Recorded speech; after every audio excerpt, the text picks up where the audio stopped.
informasi mengadakan kebutuhan ada laporan kasih tadi ya Pak ya.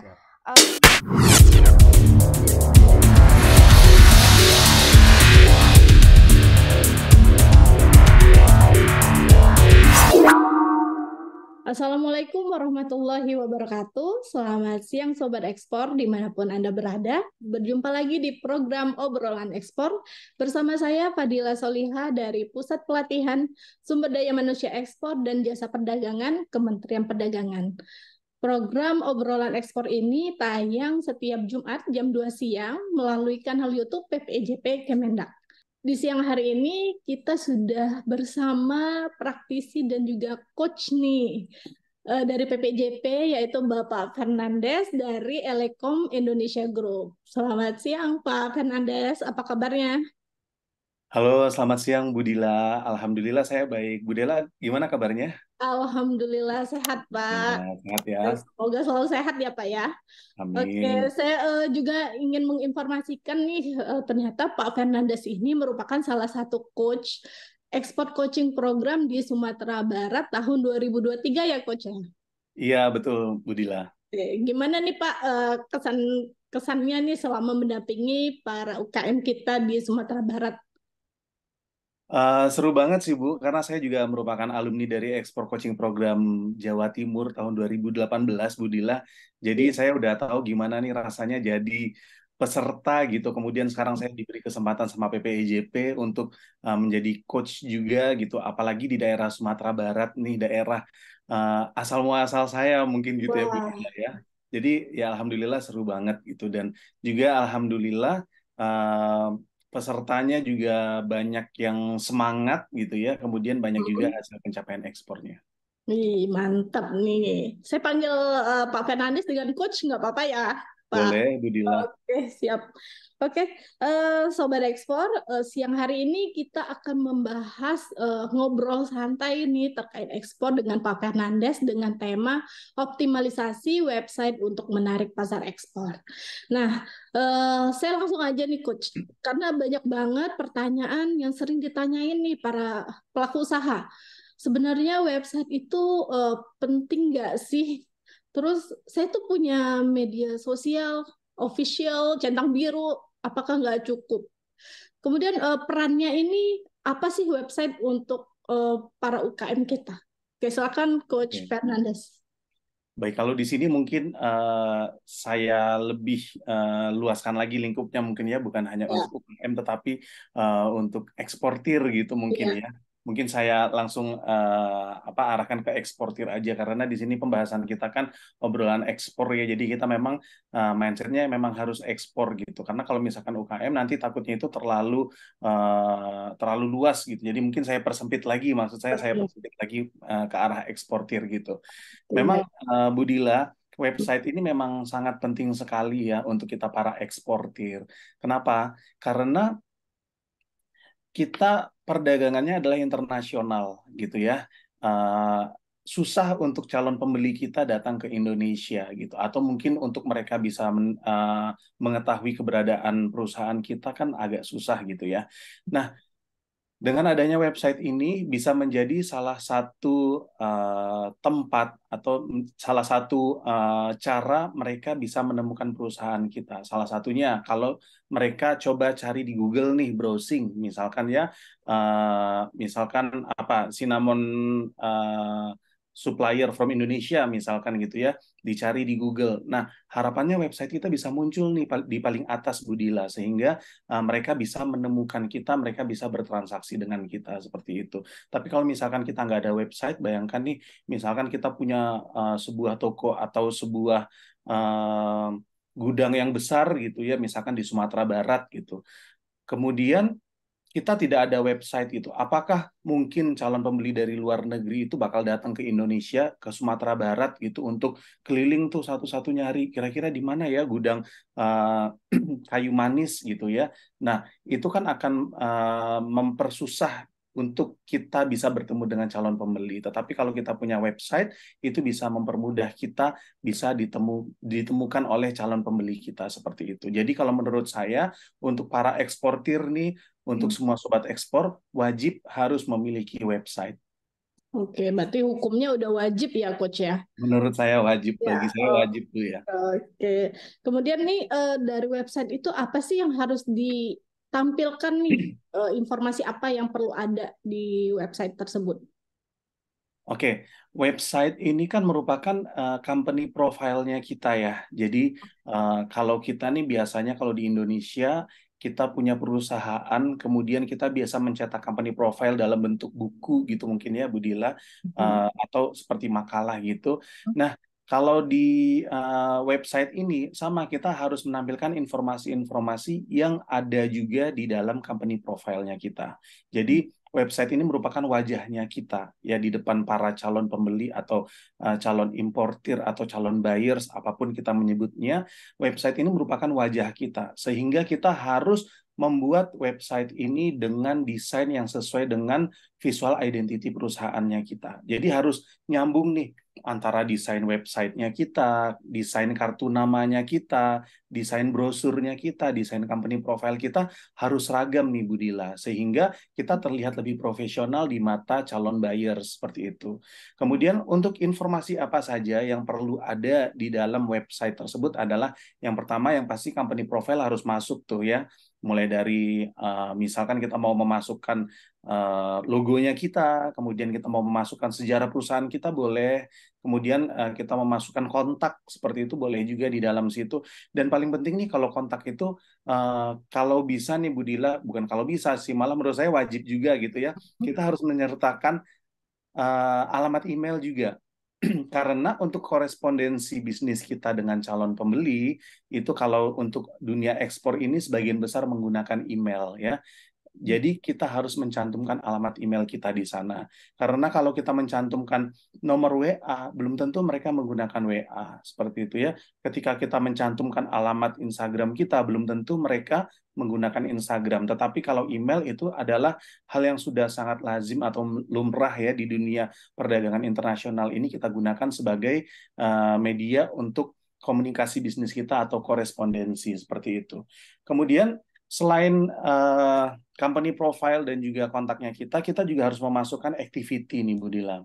Ya, mungkin hal ini yang kalau saya lihat nih karena kebetulan saya kan juga memiliki usaha di bidang pembuatan website nih Bu Dila ya yang sudah selama belasan tahun kita bangun.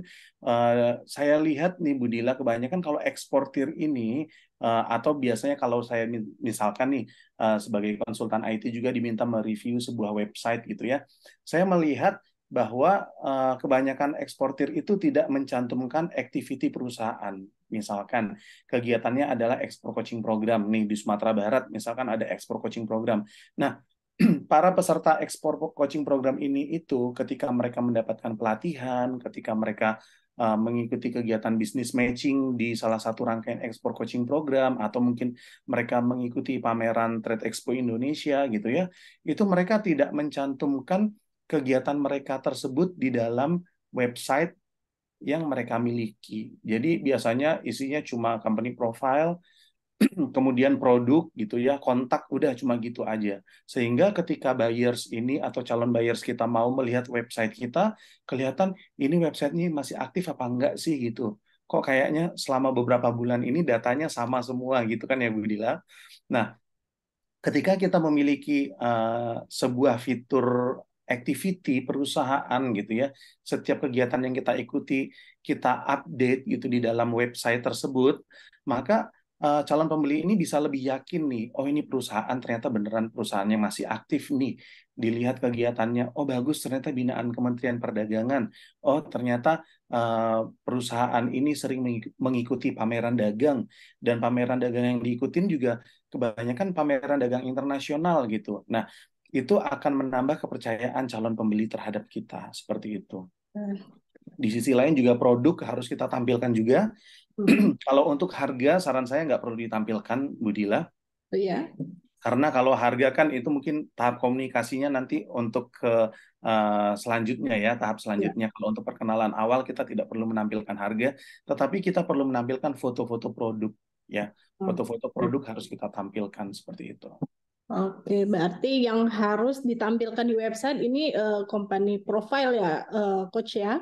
Betul. Kemudian kontaknya, sejarah perusahaan juga kalau ada Iya, bisa dimasukkan juga ya. Kemudian iya, aktivitas biar terlihat memang website ini terupdate terus ya. Seperti itu ya kali ya, Coach.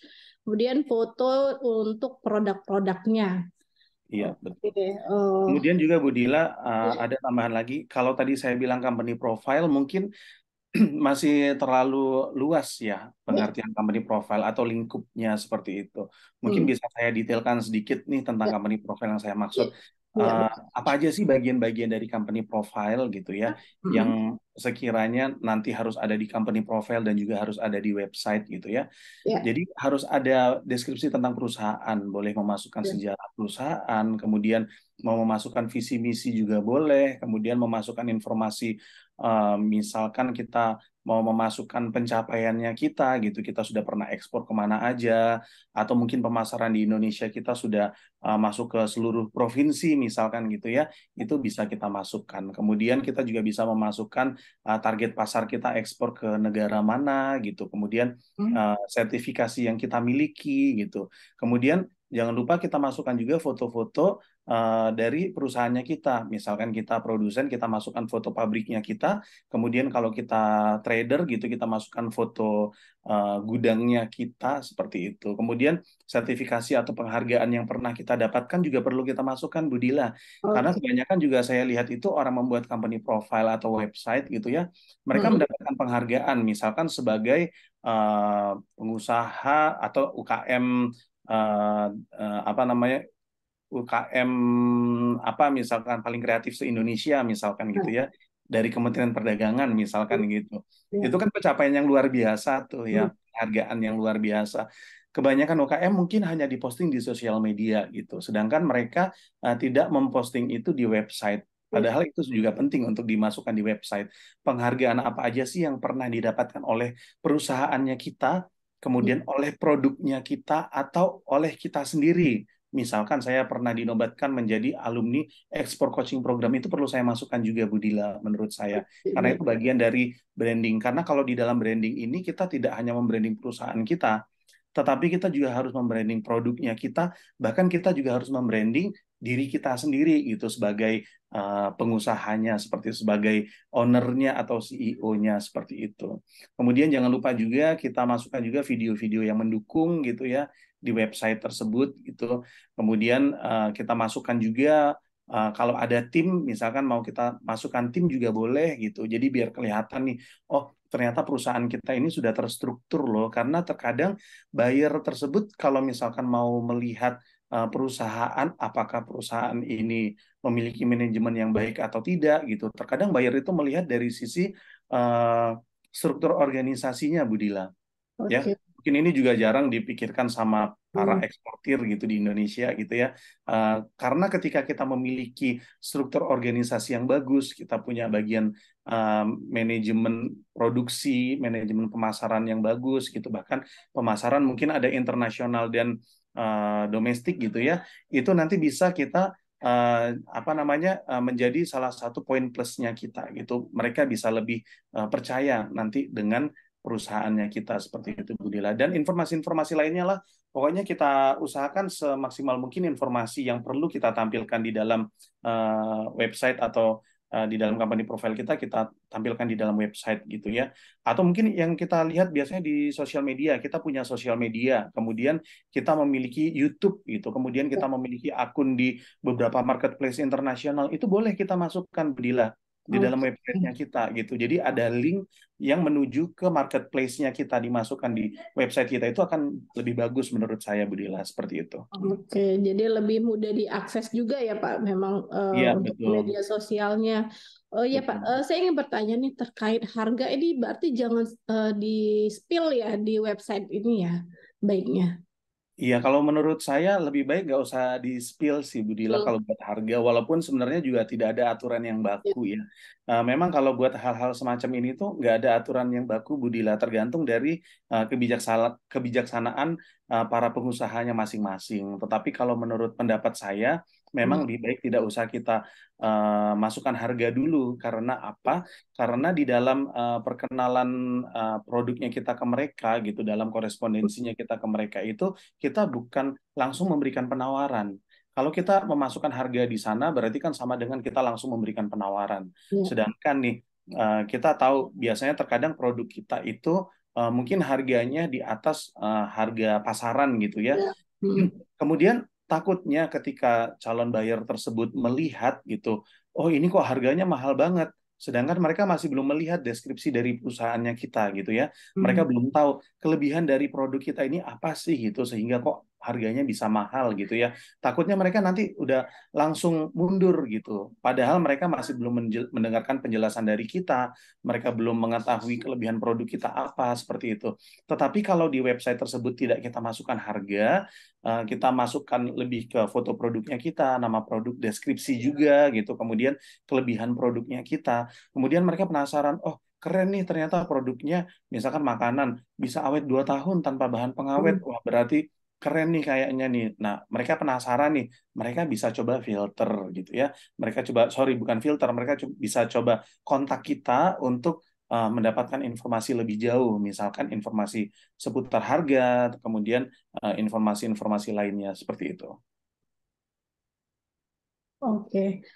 Kemudian ada pertanyaan juga nih yang banyak masuk deh. Kalau misalkan sudah ada website, langkah apa agar website ini diketahui oleh calon buyer nih?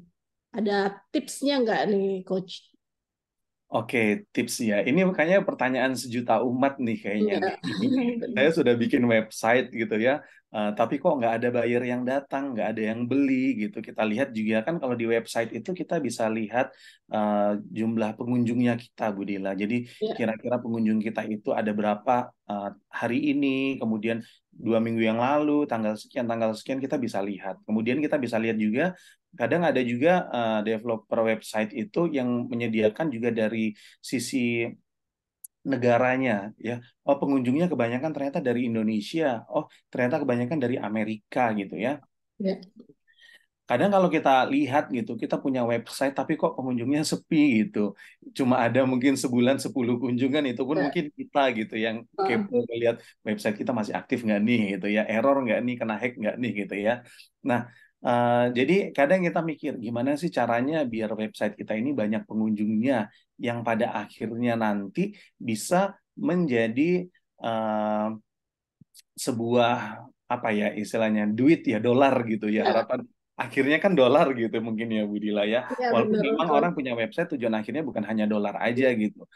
Bisa jadi tujuan akhirnya itu mungkin mereka pengen branding produk, Ya. kemudian mereka bisa apa namanya mungkin apalah gitu misalkan ya.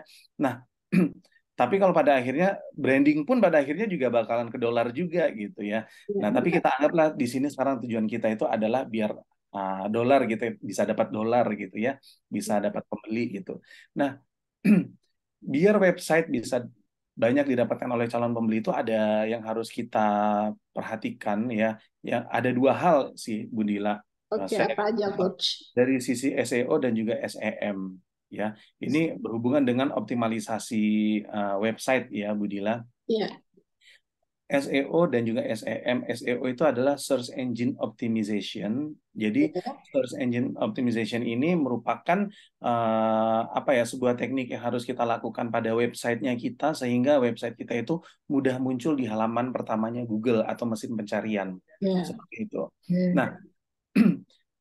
kalau dicari misalkan itu ya Indonesian supplier, misalkan cinnamon supplier from Indonesia misalkan gitu ya, Hmm. dicari di Google gitu, yang muncul paling atas mungkin websitenya orang lain gitu. Tetapi kalau kita punya website, harapannya kita bisa muncul di halaman pertama Google. Itu kita membutuhkan search engine optimization. Jadi kita ada banyak hal atau ada beberapa hal yang harus kita lakukan gitu ya, agar bisa muncul di halaman pertama Google. Nah, SEO sendiri ini ada dua macam, Bu Dila. Ada SEO on page sama ada SEO off page ya. Oke. Kalau on page itu biasanya itu yang melakukan itu adalah si developer websitenya ya. Jadi misalkan website tersebut harus ringan diakses, page speed-nya website itu harus rendah gitu ya. Jadi mungkin diakses dalam waktu 1 atau 2 detik website itu bisa langsung tampil semua tuh, nggak loading lama, nggak lola lah Oh ya. istilahnya gitu ya. Nah, Oke. agar website tersebut tidak lola, itu ada banyak teknik yang harus dilakukan oleh si developer website. Jadi saran saya nih buat para sobat ekspor ya, kalau misalkan mau buat website, pastikan dulu nih ke developer websitenya ini, kira-kira websitenya ini support SEO nggak sih, atau search engine optimization nggak sih gitu. Kalau misalkan websitenya tidak support SEO, mungkin agak susah Bu Dila kita dalam dalam membuat website itu bisa mudah ditemukan di Google gitu ya. Karena kalau kita sebagai orang awam, dalam artian kita pemilik website, kita tidak memiliki ilmu IT, untuk kita ngutak-atik SEO on page ini itu agak susah gitu ya. Karena sangat teknis sekali, seperti harus ada meta description, kemudian antara title dan meta description dan copywriting-nya harus relevan gitu ya. Kemudian ada riset keyword gitu ya.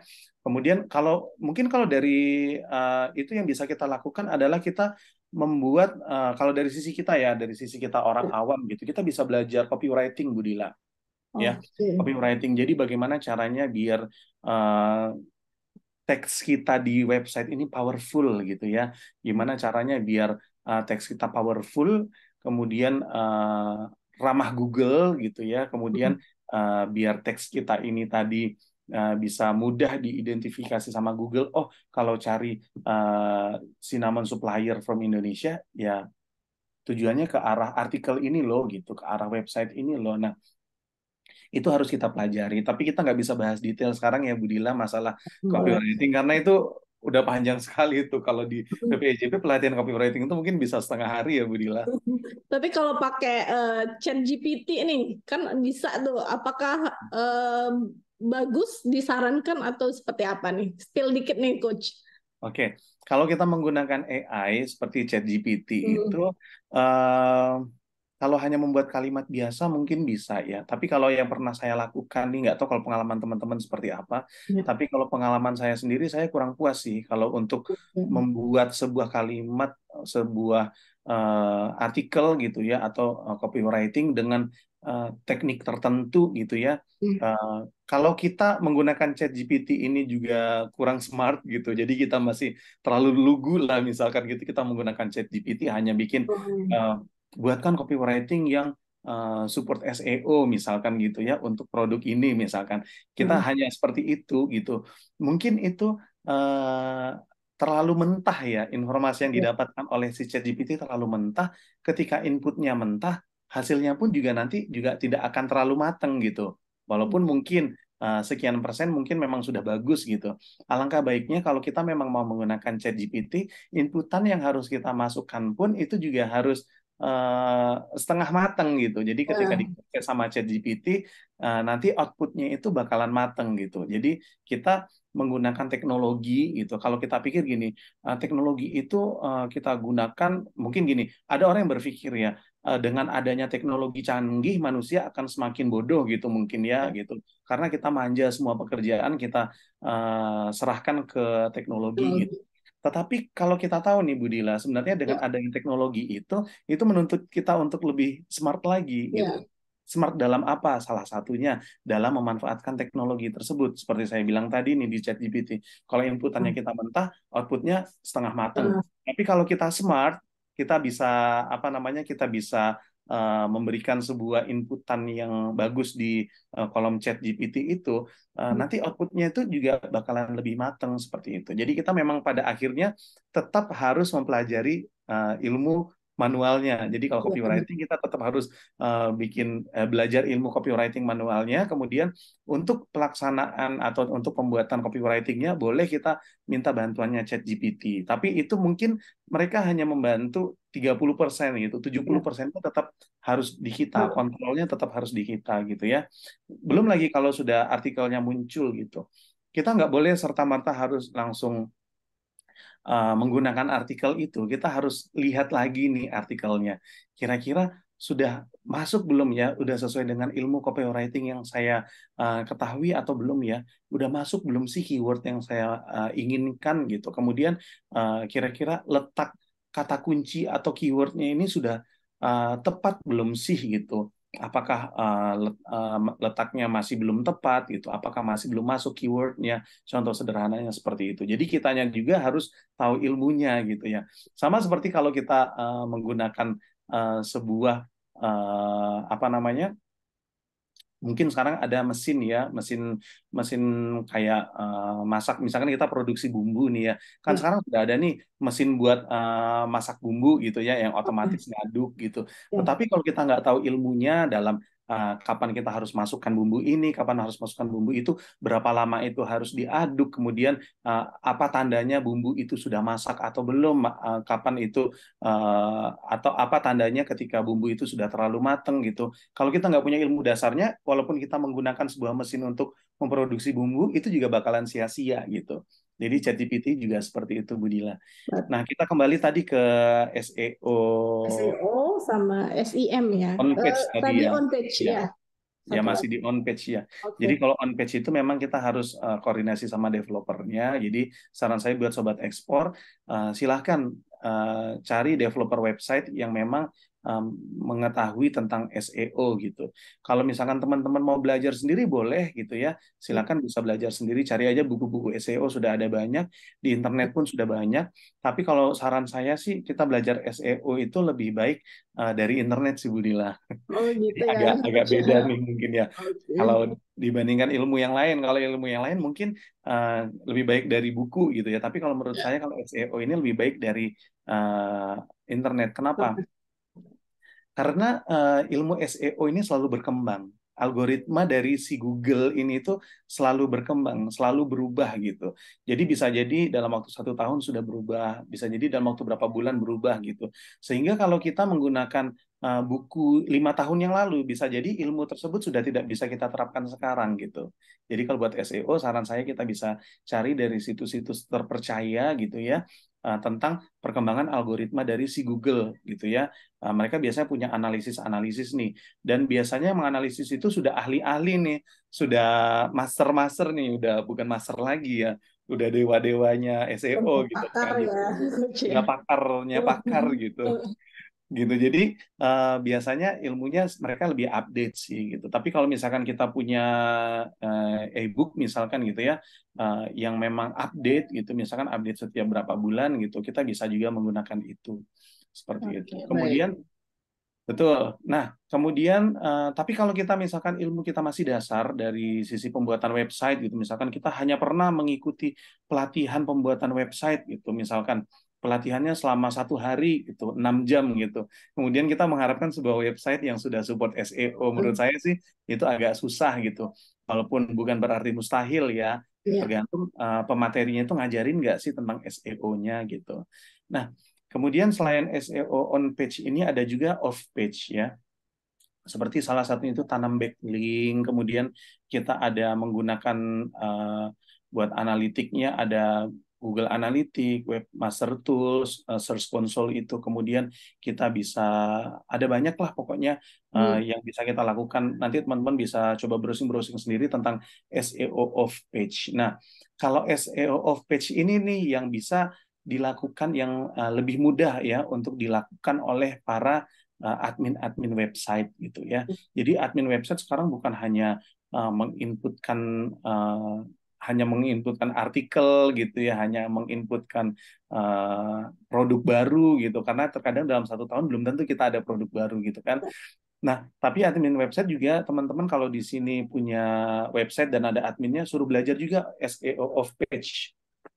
Bagaimana caranya agar website ini bisa apa namanya itu memiliki banyak backlink dan lain-lain seperti itu. Itu Oke. tadi untuk SEO, Budila. Oh, page, Kemudian oke. betul. Kalau SEO ini kadang teman-teman juga bertanya nih, ini gratis apa bayar sih gitu kalau Nah, SEO itu yang ini gitu. penting itu coach. Yang penting itu kan ya. Oke. Kalau kita baca-baca artikel gitu ya, atau kita baca buku, mungkin mereka mengatakan gitu, sederhananya nih kalau SEO ini gratis, kalau SEM tuh bayar gitu ya. Tapi sebenarnya nggak gitu juga gitu. Hmm. SEO ini bisa aja bayar loh, Bu Dila. Oh, ternyata ada yang versi berbayarnya juga SEO ya, itu coach bisa ya. versi berbayar. Kalau seperti saya Hmm. memiliki ilmu SEO, saya bisa buat website gitu ya. Kemudian saya bisa menjadi admin website pun saya bisa gitu. Saya tahu ilmunya. Hmm. Kemudian karena basicnya saya kan programmer, jadi kayak saya Oh. kuliahnya saya IT gitu ya. Jadi Hmm. memang belajar programming. Saya punya ilmu itu. Bagi saya SEO itu gratis gitu, Bu Dila. Oh, Bahkan ilmu oke. SEO yang saya miliki itu bisa menjadikan saya bisa membuka usaha jasa SEO gitu. Oh. Dulu pernah saya buka jasa SEO beberapa tahun yang lalu, tapi Hmm. sekarang sudah enggak lagi gitu ya, karena beberapa alasan. Tetapi bagi saya SEO itu gratis gitu. Tetapi bagi teman-teman yang masih belum ngerti, ketika teman-teman itu menggunakan tools-tools untuk membantu teman-teman dalam SEO gitu ya, mungkin untuk membantu menganalisa website itu. Website kita ini perlu dianalisa sama suatu tools gitu. Kira-kira kekurangannya website kita ini apa sih gitu. Ya, Ya. Uh, tools itu ada yang berbayar, ada yang gratis. Kalau kita menggunakan fitur yang berbayar, itu artinya ya SEO itu berbayar gitu. Atau mungkin kita nggak mengerjakan sendiri gitu. Kita pakai jasa profesional gitu ya. Tapi Hmm. biayanya biasanya lumayan juga nih Bu Dila. Oh, Bulanan biasanya nih oh, kalau bulan SEO. ya. Iya, SEO itu biasanya biayanya itu bulanan. Jadi misalkan anggaplah teman saya itu ada yang jasa SEO kalau nggak salah per bulannya itu 1.500.000 gitu ya.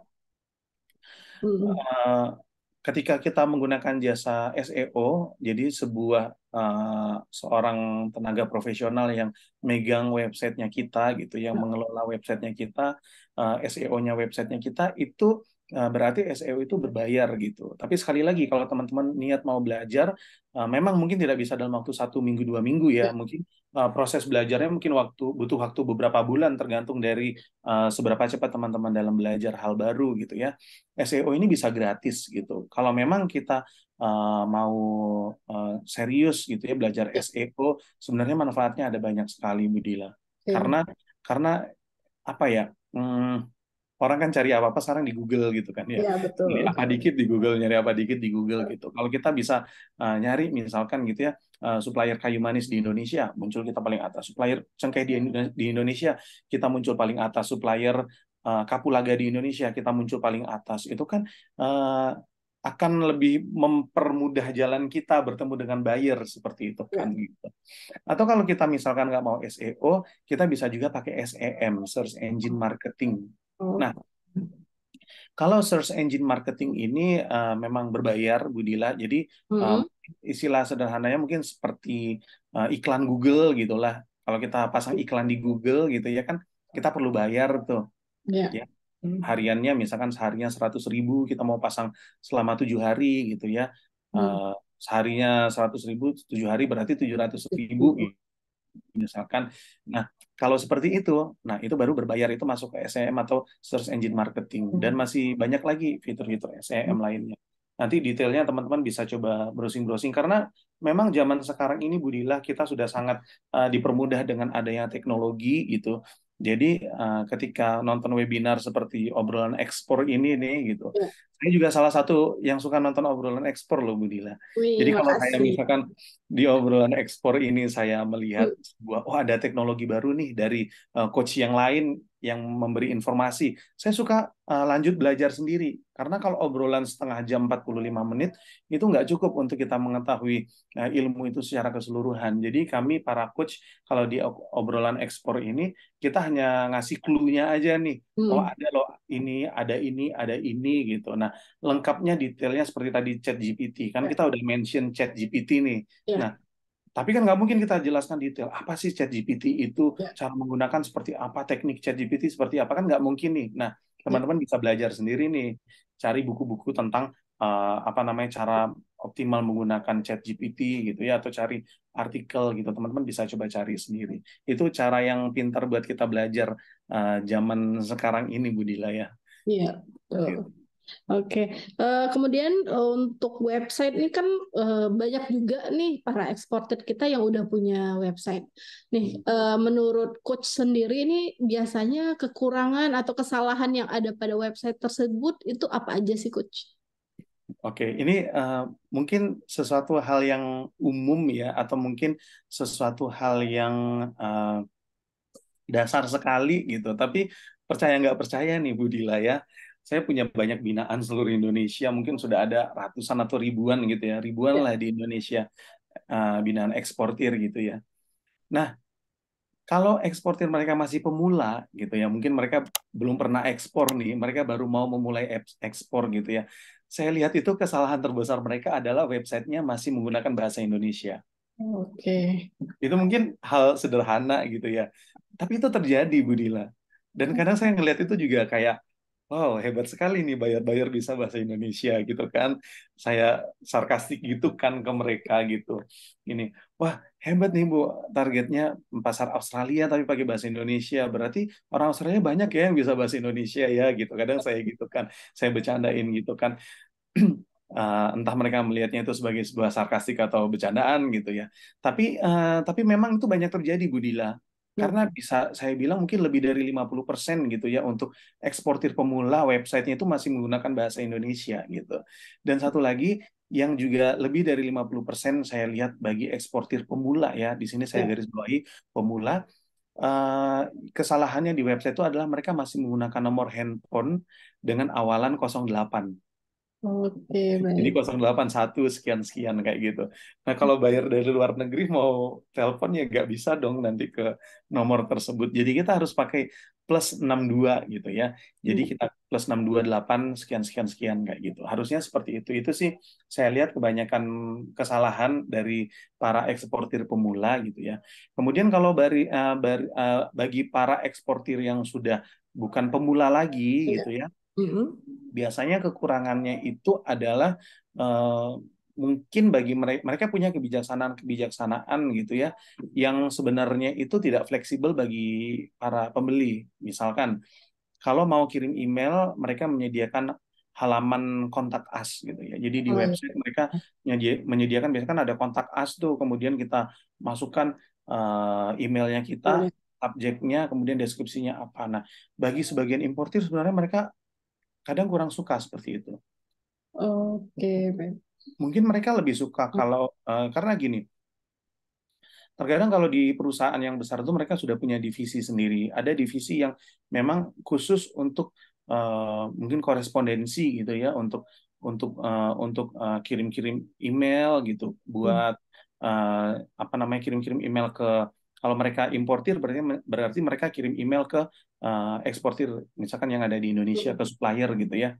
Tapi kadang ada juga bagian sendiri yang khusus untuk mencari data, ya, khusus mencari data. Jadi kalau seperti di perusahaan saya nih, saya punya tim sendiri yang untuk mencari database apa email-email dari buyer seperti itu. Dan nggak menutup kemungkinan buyer juga ada yang seperti itu. Mereka punya tim sendiri khusus yang mencari database email supplier. Kemudian ada divisi sendiri yang, atau ada orang sendiri yang khusus untuk kirim-kirim email. Nah, kalau misalkan di website kita tidak menyertakan email kita gitu, kita hanya menyertakan halaman kontak us gitu, itu mungkin akan memperkecil, walaupun mungkin nggak signifikan, tapi memperkecil kemungkinan kita bisa bertemu dengan buyer tersebut. Jadi saran saya kalau di halaman kontak us itu untuk sobat ekspor semua, kita harus mencantumkan alamat emailnya kita, atau kita mau menyediakan fitur kontak us Ya. dalam artian ada halaman inputan buat email sendiri, seperti itu boleh gitu. Tapi ketika kita bisa memberikan dua opsi, kenapa kita harus puas dengan satu opsi kayak gitu kan? Karena kita nggak tahu karakternya mereka, mereka lebih suka yang seperti apa gitu. Bahkan kalau perlu, menurut saya uh, kita kasih beberapa email juga boleh sebenarnya. Misalkan beberapa email, misalkan tujuannya kita kalau misalkan untuk purchasing kemana, untuk kerjasama kemana, kemudian untuk komplain kemana, itu akan terlihat lebih profesional lagi. Nah, kemudian kesalahan lainnya yang sering dilakukan oleh para eksportir kita gitu ya, di websitenya mereka yaitu tadi yang sempat saya bahas di awal tadi, mereka tidak update ya, mereka tidak update. Sedangkan dari sisi SEO sendiri, search engine optimization sendiri gitu ya, juga dalam ilmu SEO sendiri kita juga disarankan untuk sering update gitu. Jadi kalau kita bilang nih kita update 100 konten ya di dalam website kita, dalam satu hari kita update 100 konten. Kemudian beberapa bulan kita off, kita nggak update sama sekali gitu. Dibandingkan dengan kita update mungkin satu hari cuma 2 atau 1 konten, tapi kita rutin setiap hari. Besok kita update lagi, besok update lagi, besok update lagi. Kemudian rutin lah intinya. Itu akan lebih bagus lagi buat SEO.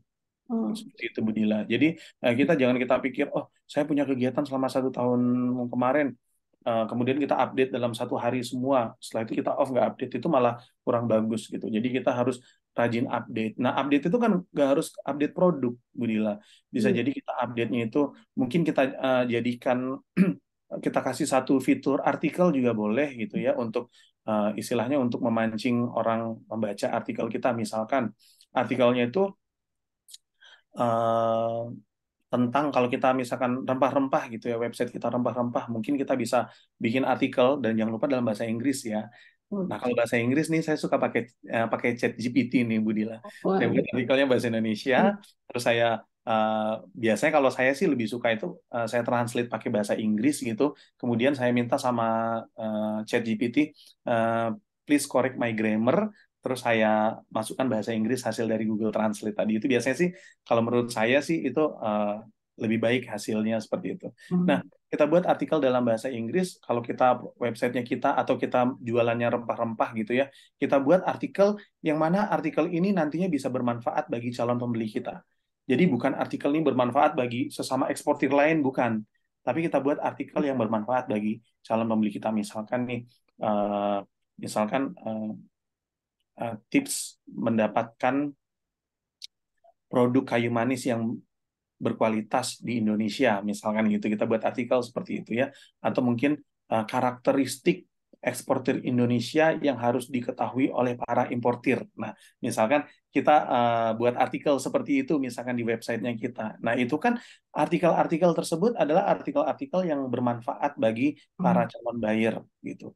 Harapannya mereka ketika mereka browsing di Google, oke, saya mau cari supplier dari Indonesia nih, mau cari supplier rempah-rempah dari Indonesia. Saya coba cari tahu dulu dong karakteristik eksportir rempah-rempah dari Indonesia itu seperti apa sih gitu. Atau mungkin daerah penghasil rempah-rempah terbaik di Indonesia misalkan gitu ya.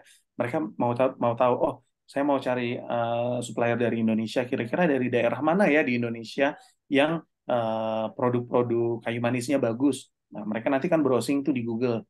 Kemudian mereka mendapatkan artikelnya kita. Kemudian setelah mereka mendapatkan artikelnya kita tulis di bawahnya gitu.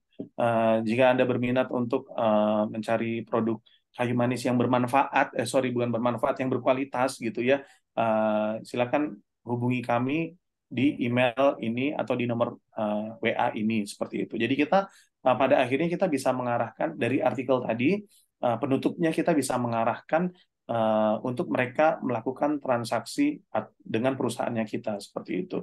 Jadi itu sih yang selama ini saya rasa jarang atau hampir nggak pernah dilakukan oleh para eksportir Indonesia gitu ya untuk websitenya.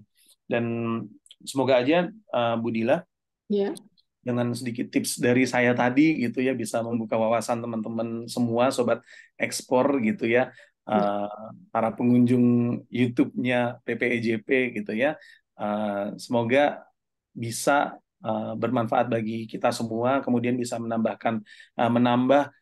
orderan gitu ya, menambah apa namanya itu, bukan hanya ilmu tetapi juga orderan gitu dari para buyer dari seluruh dunia untuk para eksportir Indonesia gitu. Oke, Coach. Nah, kemudian nih itu bagi yang punya website. Kalau yang nggak punya website, ini para eksportir ada tips nggak atau saran dari Coach nih, gimana baiknya yang belum punya website itu harus buat atau seperti apa? Pastinya kalau yang belum punya website harus buat ya Bu Dila ya. Seperti saya Ya. bilang tadi, kalau menurut saya nih wajib ya, wajib 100% para eksportir harus punya website gitu ya. Jadi nggak bisa ditawar tuh, harus punya website gitu. Karena kalau kita lihat dengan biaya pembuatan yang cuma paling berapa sih, berapa juta biaya pembuatannya gitu kan, dibandingkan dengan manfaat yang akan kita dapatkan, itu sebenarnya itu worth it banget sebenarnya Bu Dila. Jadi kita kalau belum punya website ya kita harus buat website. Nah, mungkin teman-teman kalau yang mungkin terkendala sama dana gitu ya, mau buat website gitu. Mungkin teman-teman kalau punya dana boleh bisa pakai jasa developer. Kalau misalkan yang terkendala dana dan punya otak yang di atas rata-rata gitu ya, mau buat sendiri boleh, silakan gitu. Tapi kalau misalkan nggak buat ya teman-teman bisa cari fasilitasi. Terkadang dari pemerintah ada bantuan-bantuan juga untuk website gitu ya, untuk website para UMKM gitu ya atau para pengusaha gitu gratis. Tinggal gimana kita komunikasi kita dengan developernya nanti. Tolong dioptimalisasikan ya SEO-nya gitu, on page-nya gitu. Harus seperti ini, seperti ini, seperti ini. Jadi kita pelajari dulu SEO-nya, kemudian kita arahkan nanti developernya gitu. Jadi kalau kita mau gratis gitu sih caranya gitu. Karena saya tahu nih kalau sobat ekspor ini pasti kalau ada yang gratis ngapain berbayar gitu kan Bu Dila ya. Ya, betul banget tuh, Coach. Jadi bisa cari fasilitasi atau kalau misalkan nggak ada fasilitasi juga bisa mungkin teman-teman koordinasi sama kampus mungkin ya. Hmm. Biasanya kan di kampus itu kan ada program-program seperti apa namanya itu magang atau KKN gitu ya, atau mungkin program pengabdian masyarakat gitu. Mungkin salah satunya bisa pengabdian masyarakat dari sisi digital marketing. Kemudian mereka membuatkan website yang sekalian seperti itu bisa. Oke. Oke. Tapi Eh, kalau, ya, sorry dikit lagi Budila, ya. tapi kalau misalkan untuk pengabdian tadi atau untuk pengabdian masyarakat, misalkan dosen-dosen IT gitu ya, atau mungkin program ya pengabdian masyarakat dosen-dosen tadi itu, kalau misalkan memungkinkan boleh dan bisa gitu mereka apa namanya itu ngajarkan digital marketing ke sebuah kelompok gitu ya, mungkin itu bagus juga. Tapi itu harus ke kelompok ya. Jadi misalkan kita ada di sebuah desa gitu, kita punya kelompok apa namanya trader atau eksportir di sebuah desa, kita bisa ajukan ke kepala desa untuk apa namanya ada program pengabdian masyarakat dari dosen IT untuk ngajarin kita digital marketing, sekalian dibuatkan websitenya atau mungkin KKN karena mahasiswa-mahasiswa itu eh, ketika mereka harus melakukan KKN, mereka terkadang di daerah-daerah itu bingung tuh, saya harus apa ya gitu, saya harus eh, ngerjain apa gitu. Mungkin kita bisa koordinasi sama Pak Desanya gitu ya buat apa namanya bisa ngarahkan mereka untuk digital marketing dan juga ke SEO-nya, sorry ke pembuatan websitenya. Atau mungkin bisa juga kita datang ke kampus, kita minta bantuan gitu ya, bantuan ke kampus ini kita ada 30 orang nih eksportir di misalkan di Kota Malang gitu ya. Ada eksportir di Kota Malang membutuhkan website gitu, kita eksportir pemula, kita masih membutuhkan bantuan. Nah, nanti tergantung bagaimana kampus menyikapinya. Mungkin ada kampus yang memang sudah punya program memang untuk membantu UMKM, mungkin mereka nanti bisa mengarahkan program mereka ke 30 orang kita dan teman-teman kita tadi gitu. Jadi sebenarnya banyak sekali sih yang bisa kita lakukan untuk bisa mendapatkan website gitu. Kalau kita mau cari website-website gratis di internet pun mungkin ada juga gitu ya, tapi saya kurang yakin dengan kualitas search engine optimization-nya sih, SEO-nya kalau untuk website-website gratis ya di uh, internet seperti itu. Oke, baik, Coach. Eh, nggak terasa nih hampir 1 jam ya, Coach. Kita Oke. ngobrol mengenai optimalisasi website ini. Nah, sebelum menutup nih, saya memberikan kesempatan kepada Coach Fernandes untuk memberikan closing statement atau saran tips bagi sobat ekspor yang ingin memiliki website. Itu seperti apa, Coach? Silakan, Coach. Oke, sorry untuk sobat ekspor semuanya, eh, terkadang kita kalau mau naik level ya, kalau kita ekspor kan kita sudah ada di level segini nih. Kalau kita mulai usaha mungkin kita masih level segini, kemudian kalau kita ekspor mungkin kita sudah level segini. Kadang ketika kita di level tertentu itu kita memang harus modal. teman-teman semua. Kita nggak bisa, misalkan buat kita yang sudah terbiasa menjadi binaan gitu ya, binaan misalkan dari BUMN tertentu atau dinas tertentu, kita sudah terbiasa dari bawah kita dibina, kita difasilitasi semuanya. Tetapi kadang ada satu titik di mana kita memang harus modal gitu. Kita harus modal untuk mendapatkan level yang lebih tinggi lagi. Jadi kalau kita udah level segini, ketika kita mau naik level lagi, kita memang harus modal kadang-kadang teman-teman. Jadi kita harus bijaksana dalam menyikapi hal tersebut. Walaupun misalkan kita di level sini kita mau nyari fasilitasi untuk website mungkin ada gitu, tapi mungkin jarang juga gitu ya. Jadi kita memang harus keluar modal gitu.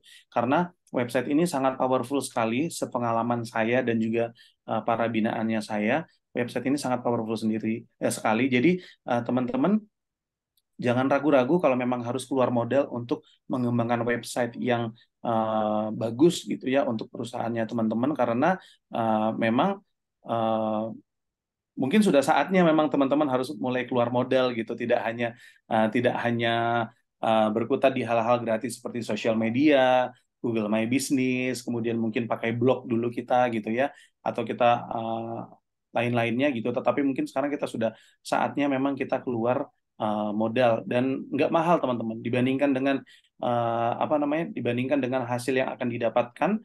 Sebenarnya website ini itu bisa tergolong sangat murah, karena kalau buat yang masih pemula harga-harga di bawah 2 juta itu masih banyak banget gitu. Jadi teman-teman jangan patah semangat, teman-teman harus semangat terus gitu ya, karena kita nggak tahu nih, siapa tahu dengan kita membuat website ini pada akhirnya kita bisa mendapatkan buyer yang lebih banyak lagi. Jadi mungkin kita bayar website 1,5 juta gitu, kita rasa di awal mungkin mahal, tetapi setelah itu kita mendapatkan buyer senilai 1,5 miliar, itu jadi terasa, oh ya ternyata harusnya dari dulu nih saya bikin website seperti itu ya Bu Dila ya. Jangan sampai teman-teman terlambat gitu, karena sekarang persaingan makin ketat. Pesaing-pesaing kita ya, eksportir lain sudah banyak sekarang yang menggunakan jasa developer untuk membuat website yang optimal, yang sudah support SEO gitu ya. Kalau teman-teman masih bergerak di sini-sini aja dengan cara yang sama, hanya menggunakan fitur-fitur gratis, sedangkan kompetitor kita di luar sana sudah menggunakan jasa profesional, bisa jadi kita akan tertinggal. Bisa jadi kita nggak akan bisa mendapatkan buyer atau mendapatkan orderan seperti yang kita harapkan. Itu aja. Jangan patah semangat teman-teman. Buat yang sudah punya website kemudian masih belum mendapatkan buyer, juga jangan patah semangat gitu ya. Mungkin setelah mengikuti melihat obrolan ekspor ini, mungkin teman-teman akan lebih terbuka lagi wawasannya gitu, dan pada akhirnya teman-teman bisa memiliki website yang optimal untuk perusahaan ekspor seperti itu. Oke, baik. Terima kasih banyak buat Coach Fernandes atas sharing ilmunya. Wah, mantep banget ya untuk temanya hari ini. Nah, nanti kita lain waktu bisa bahas yang dengan tema yang lebih menarik lagi kali ya, Coach ya. Oke, siap. Oke. Nah, buat Sobat Ekspor, yang ingin belajar lebih terkait ekspor bisa langsung mengikuti pelatihan yang ada di PPEJP Kemendak. Dan jangan lupa juga untuk follow, subscribe, dan like semua akun media sosial PPEJP Kemendak. Nah, sebelum menutup, saya ada pantun nih, Coach. Nanti boleh dibantu cakep ya, Coach ya. Oke, kalau saya bilang cakep, jangan-jangan Bu Dila bilang, makasih ya udah dibilang cakep. Gitu. Oke, siap. Jalan-jalan ke Surabaya. Cakep. Perginya naik kereta. Cakep. Terima kasih Coach Fernandes atas sharing ilmunya. Cakep. Sampai jumpa di obrolan ekspor selanjutnya. Wassalamualaikum warahmatullahi wabarakatuh. Terima kasih Coach. Warahmatullahi wabarakatuh. Makasih Bu Dila. Ya, sama-sama.